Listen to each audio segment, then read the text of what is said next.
হয়, এই মুহূৰ্তত আমাৰ সৈতে সংযুক্ত হৈছে কেন্দ্ৰীয় বৈদেশিক পৰিক্ৰমা বিভাগৰ কেন্দ্ৰীয় ৰাজ্যিক মন্ত্ৰী পবিত্ৰ মাৰ্ঘেৰিটা ডাঙৰীয়া আৰু তেওঁ 19 দিনীয়া যি বিদেশ ভ্ৰমণ আছিলে, কূটনৈতিক ভ্ৰমণ আছিলে, সেই ভ্ৰমণ সামৰি তেওঁ আজি ভাৰতত উপস্থিত হৈছেহি।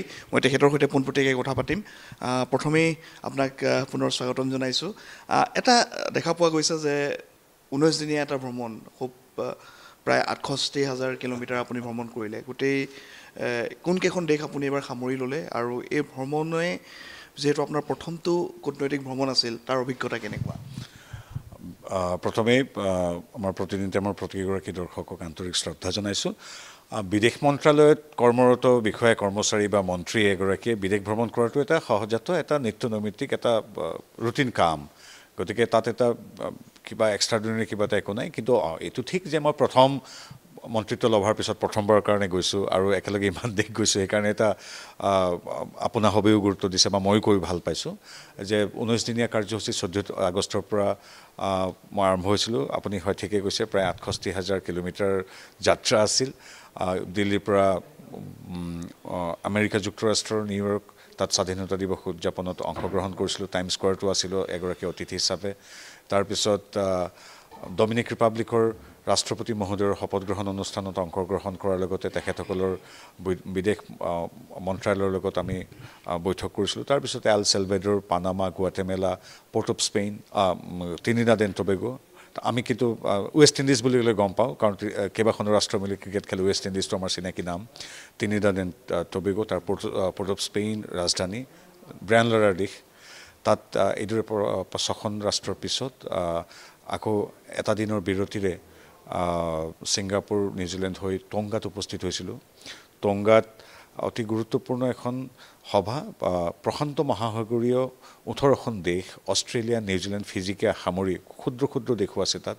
তেওঁলোকৰ যিটো শীৰ্ষ সংস্থা পেচিফিক আইলেণ্ডছ ফ'ৰাম, PIF, তেখেতসকলৰ 53 সংখ্যক শীৰ্ষস্থানীয় যিখন বৈঠক তেওঁলোকৰ অনুষ্ঠিত হৈছিল, সভা অনুষ্ঠিত হৈছিল।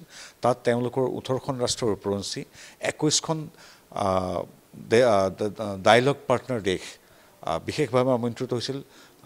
ভাৰতো তাৰ ভিতৰত অন্যতম, আৰু অন্যান্য প্ৰায় 80খনমান ৰাষ্ট্ৰতো আছিলেই, কিন্তু এই 18খনৰ লগত 21খন বিশেষ গুৰুত্বপূৰ্ণ পাৰ্টনাৰ দেশ তেওঁলোক।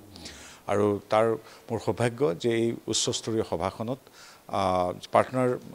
ডায়লগ পাৰ্টনাৰসকলৰ ভিতৰত 11খনক বক্তৃতা প্ৰদান কৰিবলৈ দিয়া হৈছিল, আৰু প্ৰথম বক্তব্য আমাৰ দেশক দিয়া হৈছিল, আৰু আমাৰ দেশৰ হৈ মই বক্তব্য প্ৰদান কৰিছিলোঁ। এক খুব সুন্দৰ অনুভৱ। বিভিন্ন দ্বিপাক্ষিক বহুপাক্ষিক আলোচনা কৰিছোঁ। এই গোটেই যাত্ৰাকালটোত 5গৰাকী সন্মানীয় ৰাষ্ট্ৰপতি, 3গৰাকী প্ৰধানমন্ত্ৰী, 8গৰাকী বিদেশ মন্ত্ৰী, 3গৰাকী তেখেতসকলৰ পাৰ্লিয়ামেণ্টৰ অধ্যক্ষ, আৰু এগৰাকী ক্ৰাউন প্ৰিন্স বা যুৱৰাজ, এনেধৰণৰ ব্যক্তিত্বৰ সৈতে আমি বিভিন্ন দ্বিপাক্ষিক আলোচনাত মিলিত হৈছিলোঁ। গতিকে খুব এক সুন্দৰ এক অভিজ্ঞতা। মূল কথা হ'ল, বিদেশ মন্ত্ৰালয়ৰ ব্যক্তিয়ে বা মন্ত্ৰী এজনে বিদেশ যায়, এইটোৱে কৰ্তব্য। এইটো খুব এটা আশ্চৰ্যচকিত হ'বলগীয়া কথা নহয়। কিন্তু আপুনি এইকাৰণে সুধিছে যিটো মোৰ প্ৰথম অভিজ্ঞতা, আৰু ইমান দেশ একেলগে, গতিকে বা এটা গুৰুত্বও আছে কূটনৈতিক। কিন্তু এটাই কথা কওঁ যে এই গোটেই বস্তুটো আপুনি যিটো অনুভৱ এটাই, আমাৰ দেশৰ প্ৰতি বিদেশৰ শীৰ্ষ নেতৃত্বৰ পৰা সাধাৰণ মানুহলৈকে যিটো অগাধ শ্ৰদ্ধা, যিটো ভাৰতৰ যিটো মৰ্যাদা প্ৰদান কৰিছে, যিটো সন্মান প্ৰদান কৰিছে, সেইটো এগৰাকী মন্ত্ৰী হিচাপে নহয়, সাংসদ হিচাপে নহয়, ভাৰতীয় হিচাপে গৌৰৱবোধ কৰিছে। আৰু বিগত 10 বছৰত নৰেন্দ্ৰ মোদীদেৱে যি অতি সবল সুদৃঢ় বৈদেশিক নীতি গ্ৰহণ কৰিছে, তাৰেই এই সুফল বুলি আমাৰ কথা নহয়, প্ৰবাসী প্ৰতিজন ভাৰতীয় বা অন্যান্য কূটনীতিক মহলত কৈছে। এইখিনিতে দেখা পোৱা গৈছে G20 ভাৰতত অনুষ্ঠিত হৈছিলে। G20ৰ পিছত এইটো চাবলৈ গ'লে নতুন চৰকাৰখনে দায়িত্ব লোৱাৰ পিছত প্ৰথমটো এনেধৰণৰ চৰকাৰী ভ্ৰমণসূচী বা মন্ত্ৰালয়ৰ যিসকল মন্ত্ৰী গৈছে, আপুনিও গৈছে তাৰ প্ৰতিনিধি হিচাপে। গতিকে G20ৰ পিছত গোটেই বিশ্বতে ভাৰতৰ যিটো প্ৰভাৱ বা ভাৰতে যিধৰণে কথাখিনি আগবঢ়াই নিছে, বিদেশ নীতি, সেইখিনি কেনেদৰে আদৰি লৈছে দেশসমূহে? প্ৰত্যেকে ভাৰতৰ মূল কথাটোৱে হ'ল, আমিও প্ৰত্যেকখন সভাত কওঁ, এইটো এতিয়াও ক'ব পাৰোঁ, এইটো কোনো কূটনৈতিক কথা নহয়। ভাৰতে সদায় এটা নীতি মানি আহিছে, বসুধৈৱ কুটুম্বকম, the world is one family. অৰ্থাৎ ভাৰতে গোটেই পৃথিৱীখনক এটা পৰিবাৰ বুলি গণ্য কৰে, আৰু এই মন্ত্ৰটোতো 1000 বছৰীয়া মন্ত্ৰ।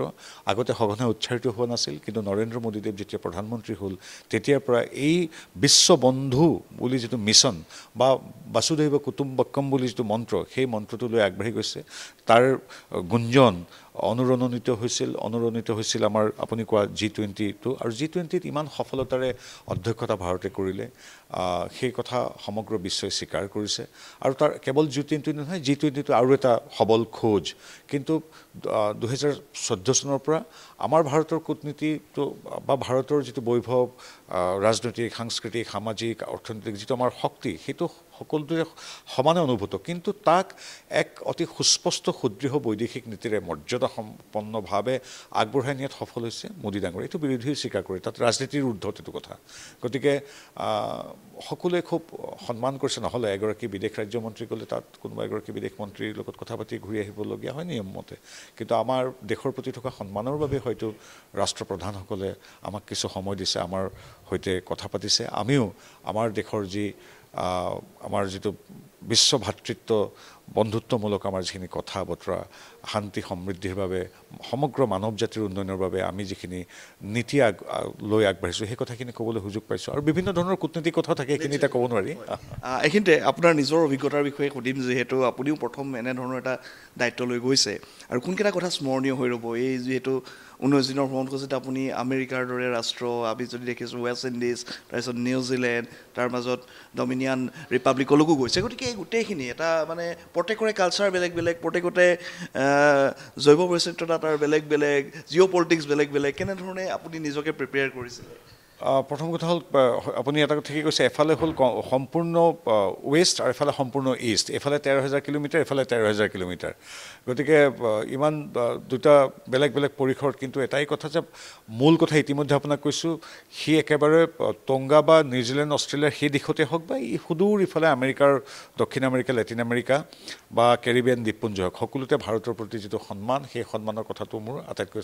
শ্ৰেষ্ঠ অভিজ্ঞতা মোৰ আজীৱন মনত ৰাখিব এইটোৱে আমাক শক্তি দিয়ে দ্বিতীয় কথা হ'ল প্ৰবাসী ভাৰতীয়সকল যিসকল হয়তো গিৰমিটীয়া বুলি কওঁ হয়তো যেতিয়া উপনিৱেশ আছিল তেতিয়া প্ৰায় 170-180 বছৰ আগতে কিছু লোক বিভিন্ন ৰাষ্ট্ৰলৈ গুচি গৈছিল কাম কৰিবলৈ তেতিয়া তেওঁলোকৰ 4টা-5টা প্ৰজন্মৰ পিছত তেওঁলোক আছে তেওঁলোকেও এতিয়াও যদিও সেইখন দেশৰ এগৰাকী অতি সৎ নিষ্ঠাৱান সমৰ্পিত নাগৰিক প্ৰাণাহুতি দিব পৰা নাগৰিক সমান্তৰালভাৱে পুণ্যভূমি বুলি এতিয়াও কিন্তু ভাৰতক গণ্য কৰে ভাৰতীয় সংস্কৃতি ভাৰতীয় নাম বা ভাৰতীয় যিটো তেওঁলোকৰ যিটো নিজস্ব প্ৰত্যেকৰে ধৰ্ম এইবিলাক ইমান সুন্দৰকৈ পালন কৰিছে ভাৰতীয় বেশভূষা ভাৰতীয় খাদ্যাভ্যাস আজি 170 বছৰ পিছতো সেই কথাটোৰে মোক অভিভূত কৰিছিল বিশেষকৈ মই ক'ব পাৰোঁ Port of Spain Trinidad and টবেগোৰ ৰাজধানীত আমাৰ অভ্যৰ্থনাৰ্থে প্ৰায় 5 শতাধিক ভাৰতীয় লোক জমা হৈছিল তাত তেওঁলোকে এখন হেৰিও কৰিছিল ৰামলীলাক লৈ এখন বিশাল তেওঁলোকে প্ৰদৰ্শনী আয়োজন কৰিছিল তাত কিদৰে তেওঁলোকে